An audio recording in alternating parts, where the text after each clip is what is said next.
दस्तक में आइए अब हम आपको दिखाते हैं कि कैसे यमन के हूती विद्रोही अब इसराइल और अमेरिका को अपनी शक्ति दिखा रहे हैं, क्योंकि इसराइल ने यमन के विरुद्ध युद्ध का नया मोर्चा खोल दिया।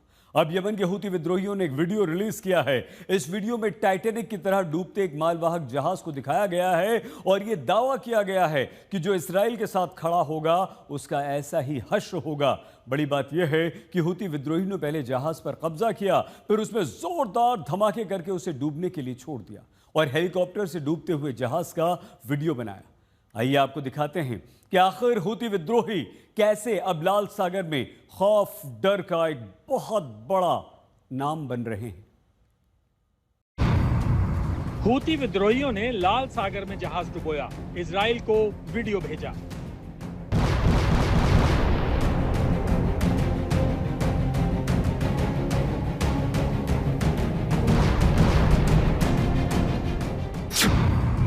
मिडिल ईस्ट में हूती विद्रोहियों का इजराइल को चैलेंज, रोक सको तो रोक लो।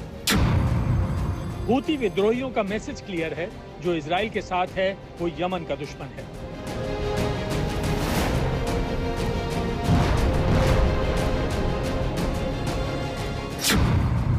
हूती विद्रोहियों ने जहाज यूनान को डुबोया, खलबली दुनिया भर में मचा दी।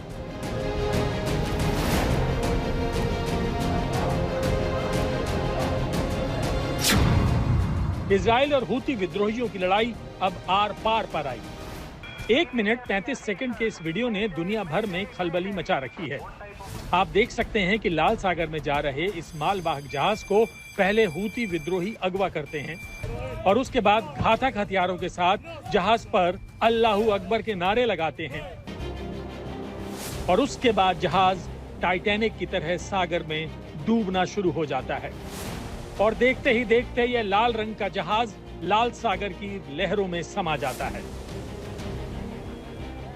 बड़ी बात यह है कि यमन के हूती विद्रोहियों ने हेलीकॉप्टर से बाकायदा जहाज को अगवा करने से लेकर जहाज के डूबने तक का वीडियो बनाया। आखिर हूती विद्रोहियों ने इस जहाज को क्यों डुबोया? आखिर हूती विद्रोही जहाज को डुबोकर क्या दिखाना चाहते हैं? यूनान के इस जहाज को डुबोने से हूती विद्रोहियों को क्या मिला? आपको बता दें कि लाइबेरिया के झंडे वाला और यूनानी स्वामित्व वाला ये मालवाहक जहाज लाल सागर में चीन से लोहा और उर्वरक लेकर तुर्की जा रहा था। हूतियों का कहना है कि ये जहाज उनके जरिए इजराइल पर लगाई गई पाबंदियों का उल्लंघन कर रहा था।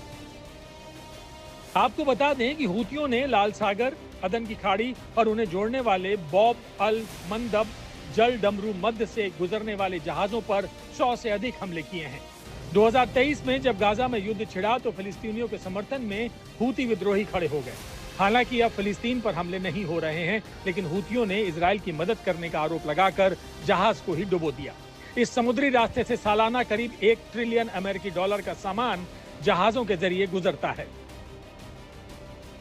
हूती विद्रोहियों ने 6 जुलाई को लाल सागर में मैजिक सीज नाम के इस जहाज का अपहरण किया था। हूती विद्रोहियों ने गोलीबारी, रॉकेट और विस्फोटकों से लदी रिमोट वाली नावों से इस जहाज पर हमला किया। इस हमले में 3 नाविक मारे गए और 2 घायल हुए हैं, जिनमें से एक ने अपना पैर खो दिया। जहाज पर मौजूद 22 चालक दल के सदस्य जान बचाकर शिप से कूदे और बाद में उन्हें सुरक्षित बचा लिया गया। हालांकि हूती विद्रोहियों का कहना है कि उन्होंने चालक दल के सभी सदस्यों को बचा लिया। अब आपको हूती विद्रोहियों का पूरा सच दिखाते हैं। हूती यमन के अल्पसंख्यक शिया जैदी समुदाय का एक हथियार बंद संगठन है। इस समुदाय ने 1990 के दशक में तत्कालीन राष्ट्रपति अली अब्दुल्ला सालेह के कथित भ्रष्टाचार से लड़ने के लिए गठन किया था। इसका नाम संस्थापक हुसैन अली हूती के नाम पर पड़ा है। हूती खुद को ईरान समर्थक बता चुके हैं। आपको बता दें कि इजराइल ने मिडिल ईस्ट के यमन में हूतियों के खिलाफ जंग का एक नया मोर्चा खोला है। इजराइल की सेना ने यमन में ईरान का साथ देने वाले और गाजा में हमास का साथ देने वाले हूती विद्रोहियों के ठिकानों पर हाल ही में ताबड़तोड़ हमले किए हैं। इजरायली वायुसेना ने यमन के अल हुदैदा, रास ईसा और सालिफ बंदरगाहों के अलावा रास कानातिब पावर स्टेशन पर हवाई हमले किए। आईडीएफ के मुताबिक ये ठिकाने हूतियों के लिए हथियारों की आवाजाही, ड्रोन और मिसाइल हमलों की योजना बनाने और उन्हें अंजाम देने का अड्डा बने हुए थे। इन सभी जगहों पर ईरान की मदद से हथियार पहुंचाए जा रहे थे जो सीधे इजराइल पर हमलों में इस्तेमाल किए जा रहे थे। इजराइल ने यमन के 3 बंदरगाहों पर ऑपरेशन ब्लैक फ्लैग के तहत हमला किया है। इजराइल के इन हमलों में वो चर्चित जहाज गैलेक्सी लीडर भी शामिल था, जिसे हूथियों ने नवंबर 2023 में अपहरण कर यमन के तट पर खड़ा किया था। हूथियों ने इस जहाज पर रडार सिस्टम लगाकर उसे समुद्री निगरानी और ऑपरेशनल कमांड सेंटर में बदल दिया था, ताकि अंतर्राष्ट्रीय समुद्री जहाजों पर नजर रखी जा सके। आईडीएफ के मुताबिक इस जहाज को बंकर बस्टिंग बमों से उड़ा दिया गया। यमन में 20 से ज्यादा एयर स्ट्राइक की गई और सभी ऑपरेशन पूरी तरह प्लान के मुताबिक सफल रहे। इजराइल के रक्षा मंत्री इजराइल काट्ज ने साफ शब्दों में कहा कि जो इजराइल पर हाथ उठाएगा उसका हाथ काट दिया जाएगा। हूथियों को उनके हर हमले की कीमत चुकानी पड़ेगी।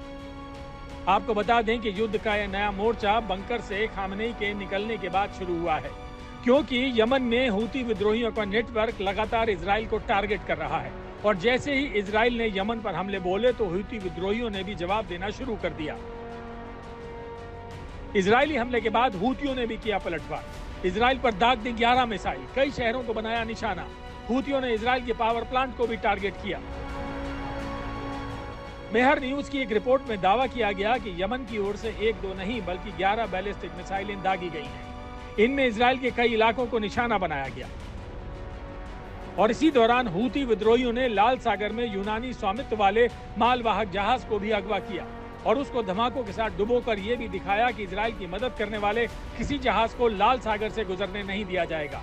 और अब इजराइल की सेना भी हूती विद्रोहियों को तगड़ा जवाब देने की तैयारी कर रही है। लेकिन इजराइल की सेना ने कहा है कि हूतियों के खिलाफ आने वाले दिनों में और भी बड़े ऑपरेशन चलाने से वो पीछे नहीं हटेगी, ताकि इजराइल के लोगोों को सुरक्षित रखा जा सके और रेड सी में जहाजों को कोई खतरा ना हो। अब पूरे मिडिल ईस्ट में खलबली मची हुई है कि कहीं इजराइल और यमन के बीच छिड़ी नई जंग बड़ी तबाही को दस्तक ना दे और इस लड़ाई में कहीं अमेरिका की एंट्री ना हो जाए। आज तक ब्यूरो।